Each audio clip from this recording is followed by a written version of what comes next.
बोलिए सच्चिदानंद भगवान की मोर मुकुट बंसी वाले श्यावर रामचंद्र भगवान की, उमापति महादेव, पवन सुत हनुमान की, बोलो भाई सब संतन की, बोलो भाई सब भगतन की। जय जय जय जय जय जय। बोल सचिया जोता वाली माता तेरी सदा ही जय।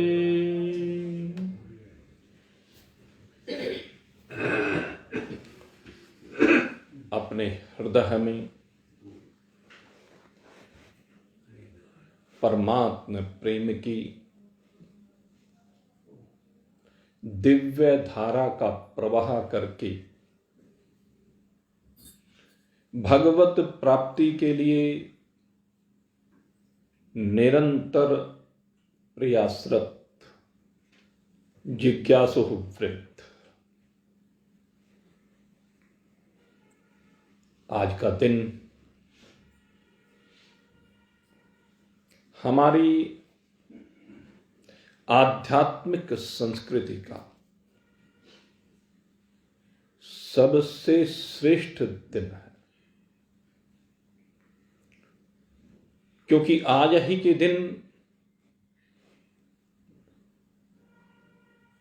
इस सृष्टि के महानायक 16 कलाओं से संपन्न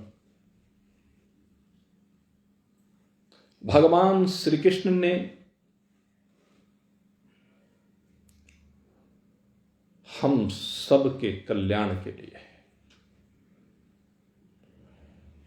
ऐसी दिव्य ज्ञान गंगा का प्रवाह किया जो सीधे सीधे हमारे समस्त दुखों की कारण सहित निवृत्ति कर दो। इस ज्ञान गंगा में स्नान करने वाले समस्त श्रद्धा संयुक्त भक्तवृंद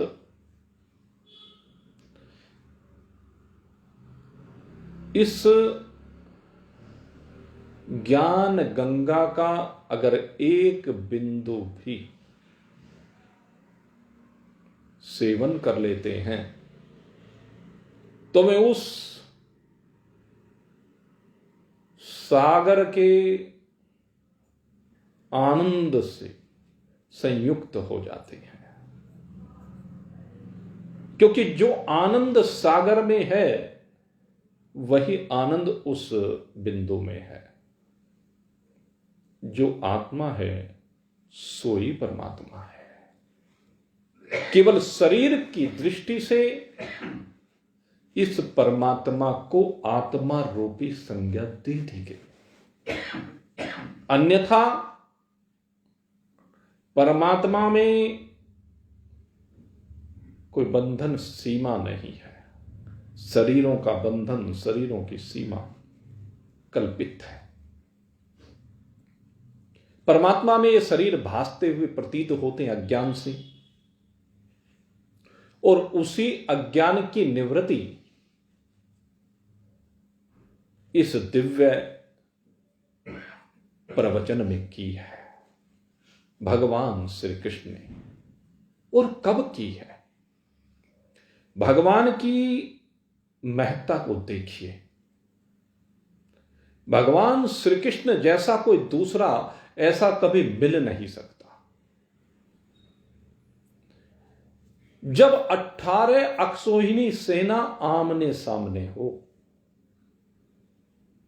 रणभेरियां बज रही हों, शंखों की ध्वनि सर्वत्र गूंज रही हों, अस्त्र शस्त्र लेकर के आमने सामने योद्धा मरने मारने के लिए उद्यत हों, और ऐसी परिस्थिति में भगवान श्री कृष्ण का पदार्पण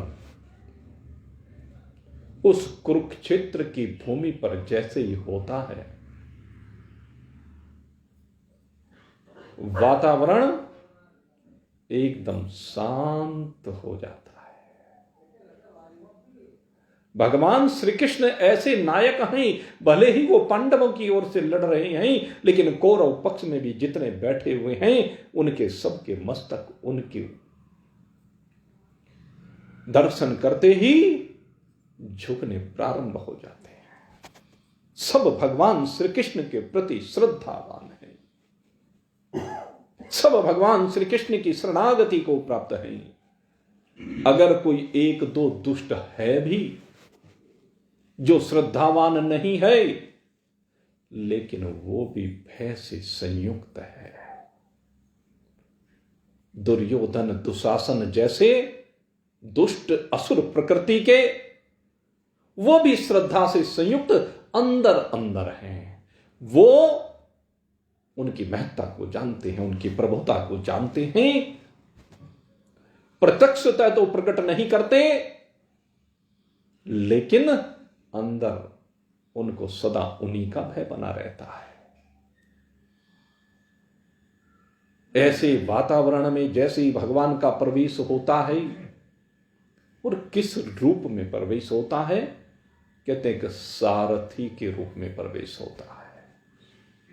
भगवान श्री कृष्ण का प्रवेश यहां पर सारथी के रूप में है। भगवान श्री कृष्ण अपने प्रिय सखा अर्जुन के सारथी बनकर आए हैं। अर्जुन रथी है और भगवान सारथी है। मेरे मित्रों, ये जीवात्मा रथी है, और गीता में भगवान ने कहा है कि हमारी बुद्धि सारथी है। ये बुद्धि ही सबसे महत्वपूर्ण है। इस बुद्धि का ही हमारे जीवन में सबसे बड़ी भूमिका हुआ करती है। अगर यदि गीता के संदेश पर हम ध्यान करें, अपनी इस बुद्धि का सारथी या बुद्धि रूपी जो सारथी है, वहां पर अपने मन को बैठाने के बजाय, इस चित्त को बैठाने के बजाय, इस अंतःकरण की सीमा से बाहर निकल करके यहां पर अगर सारथी के रूप में भगवान श्री कृष्ण को बैठा लिया जाए, तो धर्म क्षेत्र कुरुक्षेत्र है। ये कुरुक्षेत्र धर्म का क्षेत्र बन जाएगा, और उस धर्म क्षेत्र कुरुक्षेत्र में भी निरंतर आप धर्म से विमुख नहीं हो सकते। और ये धर्म क्षेत्र कुरुक्षेत्र बनाना आपके हाथ में है, अपने जीवन को। क्योंकि कुरुक्षेत्र में महाभारत का युद्ध करने के लिए सब उद्यत हैं, और सबको करना ही पड़ेगा। ना चाहते हुए भी युद्ध तो आपको करना ही पड़ेगा। ऐसा कोई हो नहीं सकता जिसको युद्ध ना करना पड़े। नहीं कश्चित क्षणमपि जातो तिष्ठति अकर्म कृतः। भगवान श्री कृष्ण कहते हैं कि एक क्षण के लिए भी जीवन ऐसा नहीं हो सकता कि आप कर्म किए बगैर रह सके। हर क्षण आपको कर्म करना ही होगा, और जो ये कर्म आप करेंगे, इच्छा से करें या अनिच्छा से करें, वो आपके ऊपर निर्भर करता है। आप इसमें अपने मन को जोड़ें या ना जोड़ें। अगर मन को जोड़ेंगे तो बंधन हो जाएगा, और मन की जगह पर इसमें परमात्मा को जोड़ देंगे तो आप कर्म के बंधन से सदा सदा के लिए मुक्त हो जाएंगे। भगवान श्री कृष्ण ने गीता जी में ये कर्म के बंधन से मुक्ति का उपाय बताया है। कर्मों से कैसे संन्यास होता है, कर्मों के बंधन से आप कैसे विनिर्मुक्त होते हैं, ये बताया है कि युद्ध के लड़ते लड़ते भी आप असंग होकर के, अनासक्त होकर के, निर्लिप्त रह करके इस संसार के युद्ध को लड़ सकते हैं। इस संसार का जो युद्ध लड़ा जाता है, इसमें भगवान श्री कृष्ण को अपनी बुद्धि में बैठा लीजिए। बुद्धि में भगवान श्री कृष्ण बैठ जाएं, और हमारा जो ये मन है ये उनमें रम जाए। ये मन भगवान के साथ एकाकार हो जाए, और जब ये मन एकाकार हो जाता है तो कुरुक्षेत्र का युद्ध धर्म का क्षेत्र बन जाता है। और जब धर्म के क्षेत्र में आप धर्म युद्ध करेंगे तो फिर नैवम पापम वापस्यसि, आपको पाप छुएगा भी नहीं। आप पाप से बिल्कुल विमुख हो जाएंगे, पाप से बिल्कुल विलग हो जाएंगे। आपके जीवन में पाप नहीं आ सकता। जिस समय भगवान रथ को लेकर के आए, अर्जुन कहने लगा, प्रभु मैं एक बार देखना चाहता हूं कि इस रणभूमि में मुझे किस किस के साथ युद्ध करना है। हे प्रभु, मैं आपसे प्रार्थना करता हूं कि आप मेरे इस रथ को दोनों सेनाओं के मध्य में स्थापित कर दीजिए, जहां से मैं देख सकूं मुझे किन किन के साथ युद्ध करना। भगवान श्री कृष्ण ने कहा, ठीक है भाई अर्जुन, ये राजनैतिक दृष्टिकोण से भी उचित है और पारमार्थिक दृष्टिकोण से भी उचित है। दोनों दृष्टिकोण यहां पर हैं। राजनैतिक दृष्टिकोण से तो क्योंकि ये युद्ध हो ही रहा है, तो निरीक्षण करो। अर्जुन का रथ को बीच में स्थापित करने के बाद अर्जुन ने देखा, सबसे पहले पितामह भीष्म, वो पितामह हैं जिन्होंने अर्जुन को अपनी गोद में खिलाया है, जिन्होंने अर्जुन का पालन पोषण किया है, जिनके सानिध्य में अर्जुन पढ़ लिख कर करके बड़ा हुआ है, जिनके सानिध्य में अर्जुन ने द्रोणाचार्य से विद्या सीखी है। कोई ऐसा गुरु नहीं जो द्रोणाचार्य ने अर्जुन को भीष्म पितामह के कहने पर ना सिखाया हो। अर्जुन के पास केवल द्रोणाचार्य की ही विद्या नहीं, गुरु परशुराम की भी विद्या है भीष्म पितामह के माध्यम से। तो उन भीष्म पितामह को अपने सामने देखता है और न केवल भीष्म पितामह को देखता है, उन्हीं आचार्य को देखता है जिन आचार्य से शिक्षा प्राप्त की है।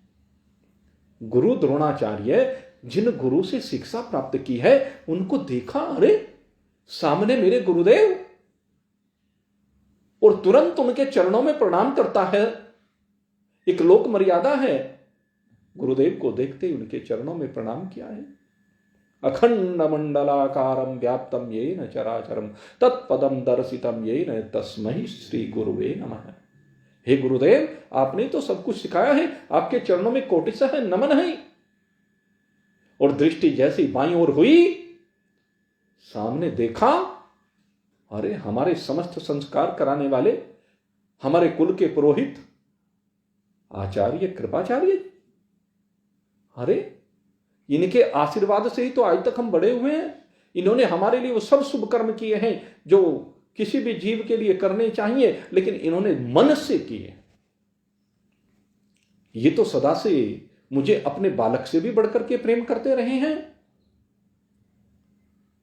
और जैसे ही उनको देखा, सामने और भी संबंधी देखे जो पितामह हैं, ससुर हैं, साले हैं, संबंधी हैं, स्वजन हैं। कौन होता है अपना? एक तो सबसे पहले परिजन होते हैं, स्वजन जिनको हम कहते हैं, अपने परिवार के लोग होते हैं। दूसरे अपने नाते रिश्तेदार होते हैं। फिर तीसरे मित्रगण होते हैं। चौथे वो सम्मान्य व्यक्तित्व होते हैं जो समाज से संबंध रखने वाले होते हैं।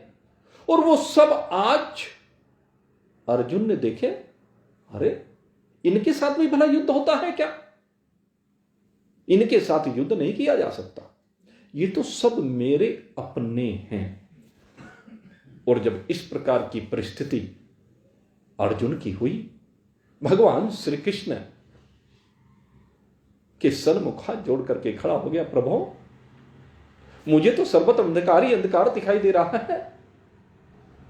अरे इनके साथ क्यों युद्ध करूं? किस लिए युद्ध करूं? क्या मिलेगा इस युद्ध से? एक राज्य, इन सबको मार करके कि उस राज्य का करूंगा क्या? इन अपने स्वजनों, परिजनों, नातेदारों, मित्रों, संबंधियों, इन सबको मार करके उस रक्त रंजित राज सिंहासन पर बैठ करके हम क्या करेंगे? क्या होगा उसका? अरे जितने भोग किए जाते हैं अपने सब संबंधियों के साथ, अपने परिजनों के साथ मिलकर ही तो भोग किए जाते हैं। संसार के जो भोग होते हैं, अकेले क्या भोगों को भोगे? और जब यही नहीं रहेंगे, भोगने वाले ही नहीं रहेंगे, जिनके लिए भोगों की इच्छा की जाती है वही नहीं रहेंगे, तो हमारा जीवन व्यर्थ है। ऐसा राज्य हमें नहीं चाहिए। प्रभु, मैं तो निर्णय नहीं कर पा रहा हूं क्या करना चाहिए। ये युद्ध तो आरंभ होने को है, ये सब तो अज्ञानी हैं, लेकिन मैंने तो गुरुदेव से शास्त्र पढ़े हैं, मैंने देव विद्या भी प्राप्त की है, इस लोक की विद्या तो प्राप्त की है, देव विद्या भी प्राप्त की है स्वर्ग लोक में जाकर के, लेकिन मुझे कोई कारण ऐसा नजर नहीं आता जो मैं इनके साथ युद्ध करूं। नहीं, इससे बढ़िया तो है कि मैं भिक्षा की वृत्ति को अपने जीवन में समाहित करके, भिक्षा मांग करके अपने जीवन का निर्वाह करूं, लेकिन मैं इनको नहीं मारूंगा। प्रभु, मेरी कुछ समझ में नहीं आ रहा। भगवान कहते हैं, अरे अर्जुन, ये जो युद्ध आज होने जा रहा है, क्या तू नहीं जानता कि ये युद्ध तुम सबकी इच्छा से ही निश्चित हुआ है? आज जो बात तू कह रहा है, ये बात तो तू पहले भी कह सकता था। जब दुर्योधन ने कह दिया था कि युद्ध के बिना एक सुई की नोक के बराबर भी भूमि तुम्हें वापस नहीं करूंगा इंद्रप्रस्थ की, ये बात तो तू उस समय भी कह सकता था। क्या तुझे उस समय पता नहीं था यहाँ युद्ध करने के लिए आए कि इनके साथ युद्ध करना पड़ेगा? क्या तुझे मालूम नहीं था कि कौरव पक्ष में जितने भी योद्धा खड़े हुए वे सब तेरे परिवार वाले खड़े हुए हैं? तो तेरे को मालूम था, पहले मना करता। आज कुतस्त्वः कस्मले विस्महि समुपस्थितम, किस कारण से तेरे मन में यह भावना आई है? इसलिए त्यक्त्वा हृदय दौर्बल्य, हृदय की दुर्बलता का परित्याग कर और युद्ध के लिए खड़ा हो जा, नहीं तो अनर्थ ही अनर्थ है। कहते भगवान, मैं युद्ध से निवृत्त हो रहा हूं और आप मुझे युद्ध में लगाना चाहते हैं? कि हां, जिस समय युद्ध रुक सकता था मैंने बहुत प्रयास किया, नहीं रुका तो अब करना ही पड़ेगा। तो मेरे मित्रों, भगवान श्री कृष्ण कहते हैं कि अगर नहीं रुक सकता है तो करना ही पड़ेगा। कई बार परिस्थितियां ऐसी आ जाती हैं, परिस्थितियां ऐसी बना दी जाती हैं या बन जाती हैं या प्रारब्ध होता है, अनेक कारण होते हैं। हमारे संस्कार भी होते हैं, सामने वाले के संस्कार भी होते हैं, दूसरे देश काल परिस्थितियां होती हैं। किन परिस्थितियों में क्या कारण बन जाए कि हमें युद्ध करना ही पड़ता है। धर्मात्माओं को भी युद्ध करना पड़ जाता है, न चाहते हुए करना पड़ जाता है। अब विश्वामित्र जी युद्ध नहीं चाहते हैं, लेकिन ताड़का मारीच स्वभाव उनको परेशान करते हैं, उनके यज्ञ को करने नहीं देते। अब क्या करें?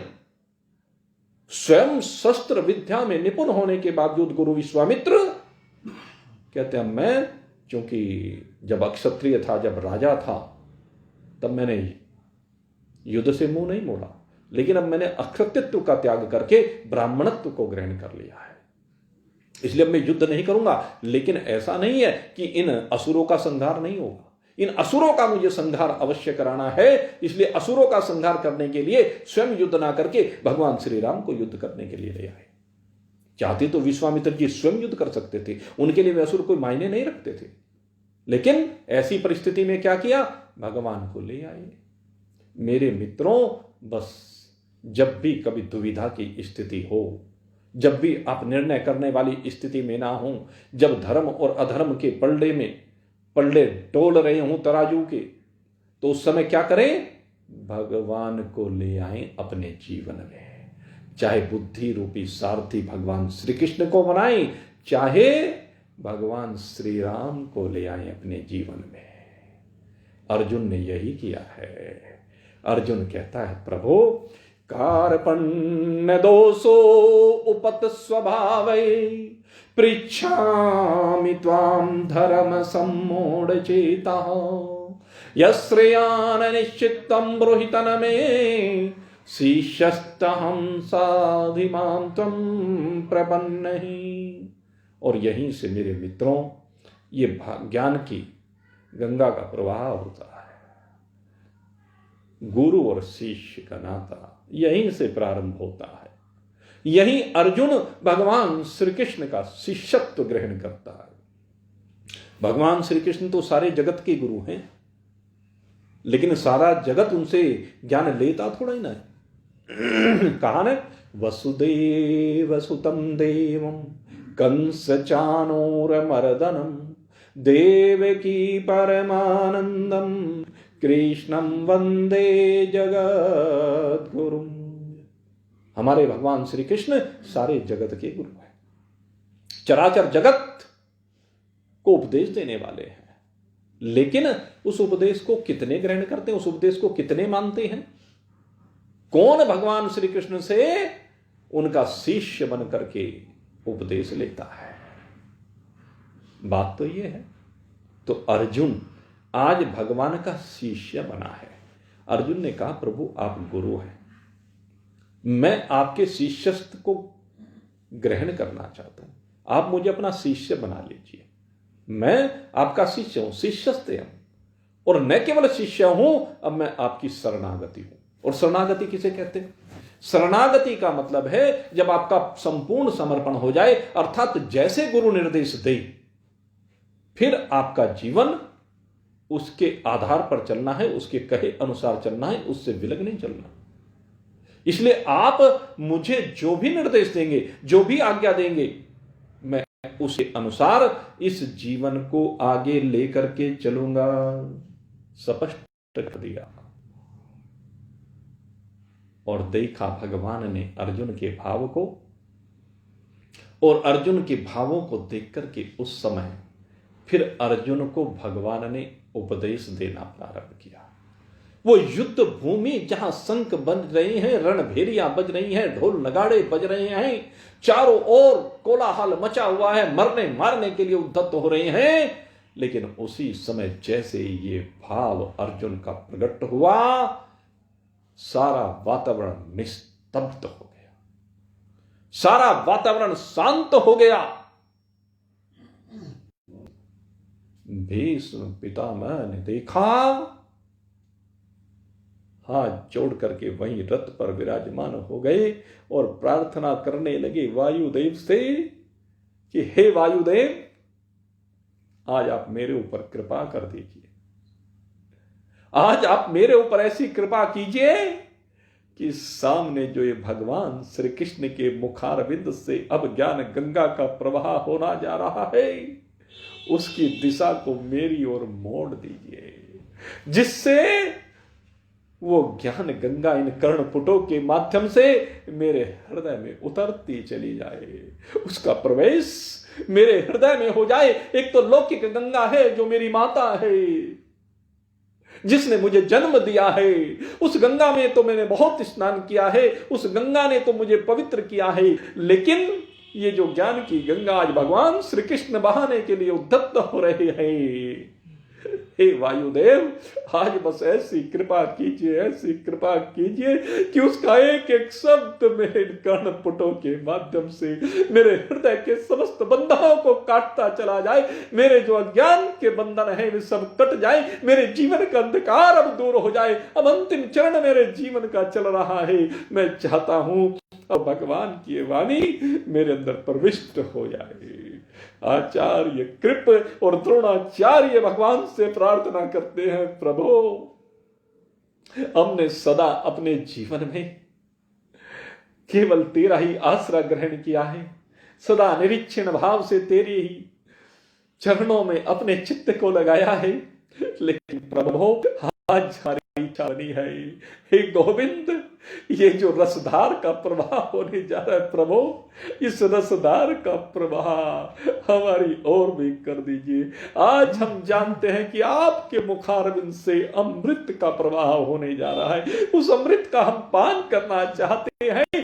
ये जो लौकिक देवताओं ने प्राप्त किया था समुद्र के प्रभु, वो लौकिक है, उससे तो कुछ समय के शरीर पुष्ट हो सकता है, शरीर बना रह सकता है, लेकिन आज अमृत आपके इस मुखारविंद से स्रवित होगा, वो हमें अजरता परोस देगा, अमरता परोस देगा, अनंतता परोस देगा। वो आनंद जो आपका है वो हमें प्रदान कर देगा, ये हम जानते हैं। इसलिए हे प्रभु, अब हम पर कृपा कीजिए। कैसे सुंदर भावों से संयुक्त है, और अर्जुन के ऊपर आज भगवान का वरदस्त है। भगवान ने कहा, रे अर्जुन, क्यों शोक कर रहा है? अशोचान शोचस्त्वं प्रज्ञवादांश्च भाससे, गतासूं च गतासूं नानुशोचन्ति पंडिताः।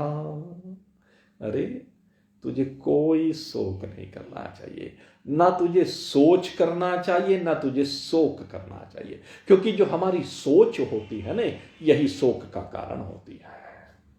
इसलिए तू अपनी सोच को बदल अर्जुन। जिन्हें तू सामने देख रहा है, अपने स्वजनों के रूप में, अपने बंधु बांधवों के रूप में, अपने रिश्ते नातेदारों के रूप में, अरे अर्जुन, इस दृष्टि को बदल। गुरु शिष्य की दृष्टि को ही बदलता है केवल। जिस समय गुरु शिष्य की दृष्टि बदल जाता है तो उसको सही सही दिखना प्रारंभ हो जाता है। कहते तू किससे मोह कर रहा है? देहिनो अस्मिन यथा देहि कौमारम यौवनम जरा तथा देहांतर प्राप्तिर धीरस्तत्र मुह्यते। तो ये देह देख रहा है, ये सामने तुझे इन सब की देह दिख रही है। इन देहों को मत देख। सामने भीष्म पितामह, आचार्य कृप, आचार्य द्रोण, शल्य, भाल्लिक, ये जो तुझे अपने स्वजन दिखाई दे रहे हैं, तुझे केवल इनकी देह दिखाई दे रही है। तो इन देहों को देखना बंद कर। कहते हैं प्रभु, देह को ना देखूं तो फिर क्या देखूं? कहते अच्छा ये बता, इन देहों में तुझे क्या दिखेगा? जब से तूने शरीर को धारण किया है, अपनी देह को देख ले या अन्य की देहों को देख ले, क्या देखेगा तू? देहिनो अस्मिन यथा देहे कौमारम यौवनम जरा। इन देहों में तुझे कभी एक छोटा सा बच्चा खेलता हुआ दिखाई देगा, कभी पढ़ता हुआ किशोर दिखाई देगा, कभी भोगों को भोगता हुआ कोई युवक दिखाई देगा, कभी गृहस्थी के बोझ में दबा हुआ कोई प्रौढ़ दिखाई देगा, कभी चिंता से व्याकुल कोई बूढ़ा दिखाई देगा। ये सब तुझे दिखाई देंगे। इनके अलावा जो वास्तव में इसके अंदर है वो तुझे दिखाई नहीं देगा। बाहर बाहर के आवरण को तू देख रहा है, बाहर बाहर के इन वस्त्रों को तू देख रहा है, ये सब वस्त्र देख करके इन्हीं में चित्त को लगा रहा है। अरे अर्जुन, अपने चित्त को इनमें से हटा। अपने चित्त को इनमें क्यों लगाता है रे? ये तो वस्त्र हैं, बदलने ही हैं। ये वस्त्र सदा रहने वाले नहीं है। ये वस्त्र तो निश्चित ही बदलेंगे और सबके बदलेंगे। न त्वेवाहम जातुनासम च न इमेन जनाधिपा, न त्वेवाहम जातुनासम, न तेरा और न मेरा, न इन राजाओं का, कि कोई भी ऐसा नहीं है जिनके वस्त्र ना बदले। भूत भविष्य वर्तमान काल में इनके वस्त्र तो सब बदल जाते हैं, लेकिन जरा उन वस्त्रों से विलग हट करके देख जो इनमें ना बदलने वाला है। इनके अंदर एक वो बैठा है जो ना बदलने। वस्त्र तो सबके बदलेंगे भाई, क्योंकि पुराने हो जाने पर। तू एक बात बता, जिन वस्त्रों को तू बचपन में पहना करता था अब भी पहनता है क्या? जब तेरी युवावस्था आई, उन वस्त्रों को जिनको तू पहनता था अब भी पहनता है क्या? कहां गए वो वस्त्र? तुझे पता है क्या? सब वस्त्र छूट गए, फट गए, पुराने हो गए, कूड़े के ढेर में चले गए, मिट्टी बन गए। सारे वस्त्र मिट्टी मात्र बन करके रह गए, क्योंकि वहीं से इनका प्रकटन हुआ है। सबका प्रकटन यहीं से हुआ है। जहां से इनका प्रकटन हुआ है वहीं पर ये सब चले गए। तो ये जो उनसे रह रहे हैं भाई, ये भी वहीं जाएंगे। ऐसा नहीं हो सकता कि ये ना जाए। ये सब भी वहीं जाने वाले हैं। इसलिए इनके विषय में क्यों शोक कर रहा है? इनकी सीमाओं से बाहर निकल। वासांसि जीर्णानि यथा विहाय नवानि गृह्णाति नरोपराणि तथा शरीराणि विहाय जीर्णान्यानि संयाति नवानि देहि। सीधे कहती है, भाई जैसे पुराने वस्त्रों को त्याग करके तुमने नए वस्त्रों को धारण कर लिया अनेकों बार। इस जीवन में कितनी बार धारण किया है किसी को पता? आपने आज तक कितने वस्त्र, बड़े सुंदर सुंदर बाजार से वस्त्र छांट छांट करके लाए, और बाजार से वस्त्रों को ला करके छांट छांट करके जो लाए बड़े चाव के साथ पहने, और फिर पहन करके पुराने कर दिए सब, और पुराने होने के बाद सब छोड़ दिए गए। बस कहते यही स्थिति देहों की है। तथा देहांतर प्राप्तिर धीरस्तत्र न मुह्यति। देह के त्याग करने के बाद भी ऐसा ही होता है। देह रूपी वस्त्र ये भी बार बार बदल जाता है। देह वस्त्रों की भांति है, एक ना एक दिन देह छूटनी ही है। फिर इस देह को क्या देखता है? काली देह है, गोरी देह है, मोटी देह है, पतली देह है, जैसी भी हो पंचभूतात्मक है। पंचभूतात्मक इदम सर्वम, ये सब 5 भूत मात्र है। आकाश, वायु, अग्नि, जल, पृथ्वी, इन 5 भूतों से मिलकर के समस्त देह बनी है। और न केवल देह बनी है, बल्कि ये संसार के जितने भी पदार्थ हैं ये सब भी केवल 5 भूत मात्र से बने हैं। और ये 5 भूत जड़ हैं, सारे भूत जड़ हैं, इनमें चेतन कुछ भी नहीं है। ये सब जड़ है। जड़ किसे कहते हैं? वेदांत में कहा जाता है जड़ उसको कहते हैं जो न अपने को जानता है न दूसरे को जानता है। और चेतन उसे कहते हैं जो अपने को भी जानता है और बाकी सब कुछ को भी जानता है, उसको चेतन कहते हैं। और जब इसका बोध हो जाता है तो देहों की सीमा से ये जीव बाहर निकल जाता है। इसलिए हे अर्जुन, तू इन देहों की सीमा से बाहर निकल। तुझे सोच इन देहों के विषय में नहीं करनी चाहिए। हम सब भी अगर यदि चिंतन करें, किसके विषय में सोच कर रहे हैं? इस देह के बारे में जो अपनी मानते हैं, जो अन्य संबंधी हैं उनकी देहों के बारे में, या उस सामान के बारे में जो हमारा भोग सामग्री है, इनके बारे में ही तो हमारा सबका चिंतन चलता रहता है। इनको मैं और मेरा मान करके इनके बारे में सोचते हैं। लेकिन भगवान कहते हैं कि तू इनके बारे में सोचता है इसलिए शोक होता है। जिस दिन तू इनके बारे में सोचना बंद करके इन देहों के, इस सामग्री के बारे में सोचना बंद करके अपनी दृष्टि को बदलेगा, उसी दिन तेरा शोक समाप्त हो जाएगा। जीवन का उद्देश्य ही शोक से बाहर आना है। कोई शोक में रहना नहीं चाहता, कोई दुख में नहीं रहना चाहता, क्योंकि शोक दुख होता है। भगवान हमारे जीवन के शोक को खत्म करते हैं। गुरु वशिष्ठ भरत को देखते हैं कि शोकाकुल है, रो रहा है,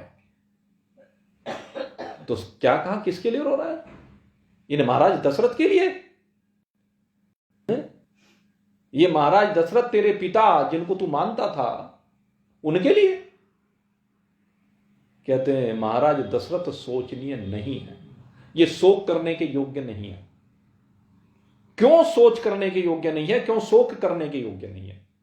कहले सोच करने के योग्य वो है जो इस शरीर को पाकर के अपने कर्तव्य कर्मों का निर्वाह नहीं करता है, वह सोच करने के योग्य है। जो कर्तव्य कर्म अपने वर्ण के अनुसार, अपने आश्रम के अनुसार, अपने देश के अनुसार, अपने काल के अनुसार, अपनी परिस्थिति के अनुसार, अपने व्यवसाय के अनुसार, अपने व्यापार के अनुसार, अपनी नौकरी के अनुसार, अपनी घर की परिस्थितियों के अनुसार आपको जो दायित्व मिला है, जो उसका निर्वाह नहीं करता वो सोच करने के योग्य है। लेकिन महाराज दशरथ ने अपने समस्त दायित्वों का भली प्रकार से निर्वाह किया और अपना जो अंतकाल है वो शोक की सीमा से बाहर आकर, यद्यपि शोक में रहे लेकिन वो शोक की सीमा से बाहर हो गए। क्यों हो गए, कैसे हो गए? कहते हैं उनका शोक पुत्र के लिए था। पुत्र के लिए शोक में सोच करते करते उस पुत्र के साथ एक रूपता को प्राप्त हो गई। कौन सा पुत्र? जो अब पुत्र नहीं, जो सब में रमन करने वाला राम है। राम राम सिय राम। और मेरे गुरुओं का उपदेश होता है, जो हमारे शास्त्रों का ज्ञान है, वो सारे का सारा केवल और केवल इस शोक से विनिर्मुक्त होकर के उस सोच में ले जाने के लिए होता है जिससे आपका जीवन राममय हो जाए, आपका जीवन कृष्णमय हो जाए। भगवान श्री कृष्ण के उपदेश से गोपियां कृष्णमय हो गई। जब भगवान श्री कृष्ण उस कदम्ब के वृक्ष पर बैठकर उस वंशी वट पर वृक्ष पर वंशी को अधरान्वित करते हैं तो वंशी के जो स्वर निकलते हैं वो ब्रह्म ज्ञान के स्वर निकलते हैं। वो आनंद प्रदाता राग है और उस राग में ऐसी गोपियां रम जाती हैं कि तन की, मन की, सब की शुद्ध खो जाती है और तन की शुद्ध खो करके एक आनंद में जीती है। वो आनंद जो उनका अपना वास्तविक आनंद बाहर ढूंढ रही थी, वो बाहर ना मिल करके वो अंदर मिलने लगता। उनके अंतर में ही कृष्ण का प्रकटन हो जाता है। ये कृष्ण की शक्ति है, ये गुरु की शक्ति है कि जब वो एक श्रद्धालु, एक शरणागत शीश का हाथ अपने हाथ में ले लेता है। यहां ये कंडीशन है कि गुरु है श्रद्धालु, शरणागत, शीश का हाथ जब अपने हाथ में लेता। जब तक श्रद्धा नहीं होगी, जब तक समर्पण नहीं होगा, शरणागति नहीं होगी, तब तक भली प्रकार से हाथ हाथ में नहीं लिया जाता। क्योंकि पूर्ण अगर ज्ञान प्राप्त करना है, अगर पूर्णता में विराजमान होना है, पूर्ण आनंद को प्राप्त करना है, तो अर्जुन की तरह शिष्यस्ते अहम साधि माम तुम। सच्चा शिष्य गुरु से यही प्रार्थना करते हैं, शिष्यस्ते अहम साधि माम तुम प्रपन्ने। हे गुरुदेव, मेरे हाथ को पकड़ लीजिए और मेरी नैया भव से पार लगा दीजिए। मुझे मेरे वास्तविक स्वरूप का दर्शन करा दीजिए, उस आनंद को प्रदान कर दीजिए। भगवान श्री कृष्ण ने अर्जुन का हाथ पकड़ा और अनंत गोपियों का हाथ पकड़ा और कोई नहीं बचा। जिनका भी हाथ पकड़ा वो सब पार हो गए, लेकिन हाथ पकड़ा उन्हीं का गया जो शरणागति को प्राप्त हुए। यूं तो दुर्योधन भी अगर देखें भगवान का समधि था भाई, समधि, भगवान श्री कृष्ण का समधि है ये। एक का बेटा, एक की बेटी, दोनों का विवाह आपस में हुआ है और भगवान बेटी वाले हैं। भगवान की बेटी है और अर्जुन का बेटा है, वो दुर्योधन का बेटा है। दोनों का विवाह हुआ है, सहमति से विवाह हुआ है, तो दोनों का संबंध अगर देखा जाए, लेकिन उस संबंध के होने के बाद भी दुर्योधन भगवान के प्रति समर्पित नहीं है। जबकि भगवान ने उसे अपना विराट स्वरूप अर्जुन को तो बाद में दिखाया, दुर्योधन को पहले दिखा दिया। लेकिन उस दुष्ट बुद्धि, दुर्बुद्धि दुर्योधन की समझ में नहीं आया। जब भगवान हस्तिनापुर की सभा में आए थे और दुर्योधन ने भगवान को कैद करने का प्रयास किया था, तो भगवान ने वहां विराट स्वरूप दिखाया और उस दुर्बुद्धि दुर्योधन का कहा कि अब भी सोच ले, नहीं तो तुझे कोई बचा नहीं सकता। जब भगवान विराट स्वरूप दिखाकर चले गए, उसके बाद भी उसके समझ में नहीं आता, तो शरणागति को प्राप्त नहीं हुआ। इसलिए उसका जब भीष्म पितामह ने आह्वान कर दिया कि पवन देव इस ज्ञान को मेरी ओर ले आओ, आचार्य कृपाचार्य और द्रोणाचार्य ने कह दिया कि मेरी ओर ले आओ, वो दुर्योधन भी तो कह सकता था। जो ज्ञान अर्जुन को मिल रहा है वो दुर्योधन को भी तो मिल सकता था, लेकिन वो अभिलाषी नहीं है, वो चाहता नहीं। ये ज्ञान जो चाहता है उसी को मिलेगा। अथा तो ब्रह्म जिज्ञासा, जिसके मन में भाव बने, जिसके मन में श्रद्धा बने, जो उस भाव से संयुक्त हो जाए, उसी का तो कल्याण होगा। जो श्रद्धा से संयुक्त होकर भगवान को समर्पित हो जाए। अर्जुन समर्पित हो गया तो अर्जुन को उपदेश दिया है, और आखिर में जाकर के उपदेश दिया है, सीधी एक ही बात कही है, मन मना भव मद भक्ता मद्याजी माम नमस्कुरु मामे वैसह सत्यम ते प्रतिजाने प्रियोसी में। आदेश दे दिया क्या करना है। यह देखो संपूर्ण समर्पण। समर्पण में क्या है? मन मना भव, तू मेरा और मैं तेरा। भगवान की भक्ति इसी रूप में होनी चाहिए। परिवार मेरा, संसार मेरा, धन धान्य संपदा मेरी, नहीं भाई, ये तो सब छूटने वाली है। मेरा केवल परमात्मा, परमात्मा के अलावा मेरा और कुछ भी नहीं। इसे कहते हैं मत भक्ता। कहते तेरी भक्ति ऐसी होनी चाहिए, तू मेरे अतिरिक्त किसी दूसरे को कुछ माने ही नहीं, केवल भगवान को माने। मद्याजिमाम नमस्कुरु, और जो कुछ भी कर रहा है वो मद अर्पण बुद्धि से कर, कि ये जो भी कुछ है ये भगवान के आदेश से हो रहा है, मैं करने वाला कुछ भी नहीं हूं। कहते इस प्रकार से जब तू करेगा तो कहने तू मेरा प्रिय हो जाएगा। सत्यम ते, सत्य, तू मेरा अत्यंत प्रिय है। और तू ही नहीं, जो भी ऐसा करेगा वही मेरा प्रिय हो जाएगा। इसलिए सर्वधर्मान परित्यज्य मामेकं शरणं व्रज अहम त्वा सर्व पापेभ्यो मोक्षयिष्यामि मा शुचः। सब धर्मों को छोड़ करके तेरा एक ही धर्म होना चाहिए, कोई अन्य दूसरा धर्म नहीं है। तेरा किसी से रिश्ता नाता नहीं है, कोई संबंधी नहीं है। त्वम इदं प्रोतम, ये सारे का सारा मेरे में ओत प्रोत है, मेरे में रमा बसा हुआ है। कैसे? जैसे एक माला होती है, माला में जैसे सूत्र होता है, सूत्र में सारे मन के पिरो जाते हैं, उसी प्रकार से सब कुछ मुझ में है।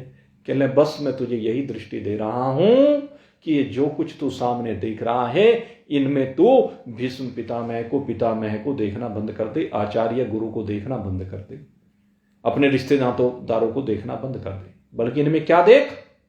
कहते हैं जो मैंने तुझे दृष्टि दी है, मैंने जो तुझे दिव्य दृष्टि दी है, ये दिव्य दृष्टि यही है कि तुझे इन सब में केवल मैं नजर आऊं।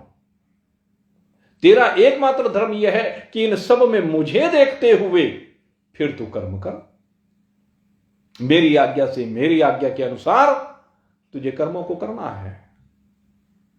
यह है युद्ध। आप अपने आप को भगवान को समर्पित कर दें, जो भगवान आपसे करा रहा है, आप उस तरह से अपने जीवन की धारा को मोड़ दें, उस दिशा में जीवन की धारा को बहा दें, अपने जीवन को उसी ओर ले जाएं। यही है वो ज्ञान। सर्वधर्मान परित्यज्य मामेकम शरणं व्रज अहम त्वा सर्व पापेभ्यो मोक्षयिष्यामि मा शुचः। कहते हैं जितने भी पाप हैं सबसे, जितने भी पाप हैं उन सबसे छुट्टी, कोई पाप नहीं रहेगा जब तू ऐसा कर लेगा। और भाई किसी कारण से ऐसा ना हो पाया, भगवान ने ये बात कही, लाला जी ने भी शुरू में ये बात रखी थी, अगर ऐसा ना हो पाया, कहते हैं कहीं बादलों की तरह छिन्न भिन्न तो नहीं हो जाएंगे। भगवान से पूछा अर्जुन ने, प्रभु क्योंकि जरूरी तो नहीं कि पूरा 100% समर्पण हो जाए। अगर किसी का 100% ना होकर के किसी का 10% हुआ, किसी का 20 हुआ, किसी का 30 हुआ, किसी का 50 हुआ, तो भगवान कहते हैं घबरा मत। नहीं कल्याणकृत कश्चित दुर्गतिर्तात गच्छति। कहते एक बार जो भी कल्याण के मार्ग पर बढ़ गया, ये समझ ले उसकी दुर्गति हो नहीं सकती। और देखो इस बात को मैं खुला चैलेंज देके बार बार कहता हूं, और ये बात सबके व्यक्तिगत अनुभव की रहेगी।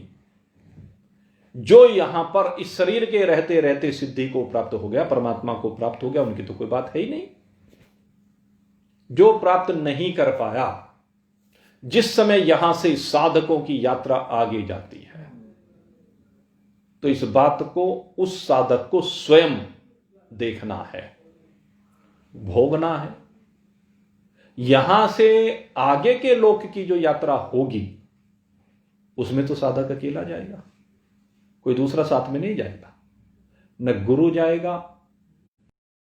न परिवार वाले जाएंगे, कोई साथ में नहीं जाएगा। लेकिन आपकी साधना आपके साथ जाएगी। और मैं पूरा विश्वास के साथ, बार बार दावे के साथ इस बात को कहता हूं, जितने भी साधक इस ओर लगे हुए हैं, किसी कारण से वो 100% अभी तक सफल नहीं हो पाए और यात्रा परिपूर्ण हो गई, तो उसका भी दुर्गति नहीं होगी, वो उनको देखने को मिलेगा। इस बात पर आप विश्वास रखना। जिस समय यहां से आगे की यात्रा प्रारंभ होगी, तो उस समय कोई भी दुर्गति, जितनी आपकी साधना की स्थिति है, जितनी अब तक साधना आपकी हो चुकी है, उस साधना के अनुसार आप यहां से ऊपर की ओर प्रस्थान करेंगे। और ऊपर की ओर प्रस्थान करते हुए, यह मैं दावे के साथ आप लोगों को कह रहा हूं कि साधकों को लेने के लिए देवदूत आएंगे, जिनकी साधना अभी थोड़ी हुई है। और देवदूत के बाद अगर यदि साधना और आगे बढ़ गई, तो महान पुरुष आएंगे, सिद्ध आएंगे। और साधना आगे बढ़ गई तो ब्रह्मलोक से महान पुरुष लेने के लिए आएंगे। और अगर यदि साधना में थोड़ी सी कमी है, तो वैकुंठ से भगवान के पार्षद आएंगे। और जो बिल्कुल निरीक्षण है, वैराग से संयुक्त हो गया है कि मुझे किसी लोक विशेष को नहीं जाना है, तो उसके लिए कहते हैं भगवान आपकी यात्रा को इतनी सुगम करेगा कि आपको यहां ऐसा नया वस्त्र देगा जिसमें आपने जितनी साधना कर ली है वो स्वतः ही आपको प्राप्त हो जाएगी। जैसे सुखदेव जी, उनकी थोड़ी सी यात्रा रह गई थी, जितनी साधना उन्होंने कर ली थी वो सारी साधना स्वतः ही प्राप्त हो गई। जैसे अभिमन्यु को गर्भ में ही ज्ञान हो गया व्यूह में, चक्रव्यूह को भेदन करने का, तो वो ज्ञान भगवान आपको यहां पर देकर भेजते हैं। और यही कारण है कि भिन्न भिन्न जीव जो एक ही परिवार में आते वाली नहीं है। साधना कभी आपकी व्यर्थ जाएगी नहीं, न यहां जाएगी न वहां जाएगी। आपकी साधना फलीभूत होगी निश्चित रूप से, जितनी जैसी जैसी साधना होती है। और जब एक ब्रह्म ज्ञानी यहां से शरीर का परित्याग करता है, तो देवलोक से देवता पुष्प वृष्टि उसके ऊपर करते हैं और वो भगवान के साथ एकता को प्राप्त होता है। इसमें जरा भी संशय नहीं है। यही ज्ञान गीता जी में भगवान ने प्रदान किया है। ये गीता जी का दिव्य ज्ञान अद्भुत है जो अर्जुन को मिला है। सर्वोपनिषदो गावो दुग्धा गोपाल नंदन पार्थो वत्सो धीर भोक्ता दुग्धम गीतामृतम मह। कहते हैं भगवान श्री कृष्ण ने जो उपनिषदों का सार है, जैसे वेदों का सार तो उपनिषद है, उपनिषदों का जो सार है, उपनिषदों को भगवान ने गायें बनाया है और दूहने वाले भगवान स्वयं है। और दूह करके जो उन गायों से दूध निकला है, कहते हैं वही ये गीता का दिव्य अमृत है। और इस अमृत का पान अर्जुन को कराया। गीता अमृतम महंतम अमृत है ये, जो अर्जुन को पिलाया है और अर्जुन इसे पी करके अमरता को प्राप्त हो गया है। इसीलिए कहा गीता सुगीता कर्तव्या किमन्य शास्त्र विस्तर ही या स्वयं पद्मनाभस्य है मुख पद्मा विनिश्रितः। कहते हैं जब गीता जैसा दिव्य शास्त्र उपलब्ध है फिर किसी दूसरे ग्रंथ की आवश्यकता ही नहीं है। सही बात यह है। इसी के द्वारा संसार मलनाशनम, संसार के समस्त मल का नाश हो जाता है और ये जीव भगवान के साथ एकता को प्राप्त हो जाता है।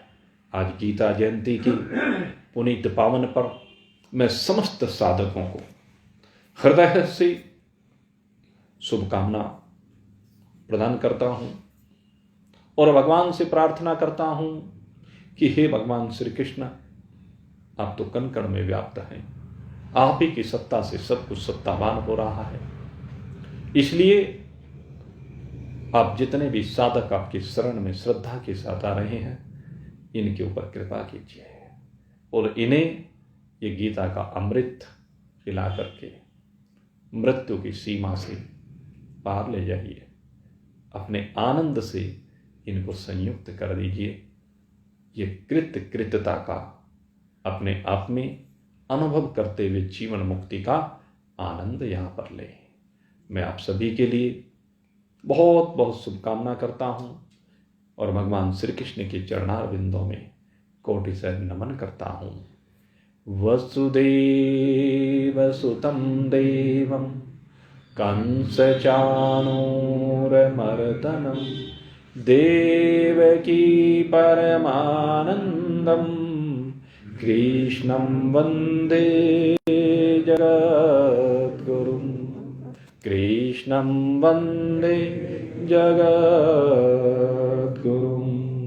कृष्णं वन्दे जगद्गुरुं।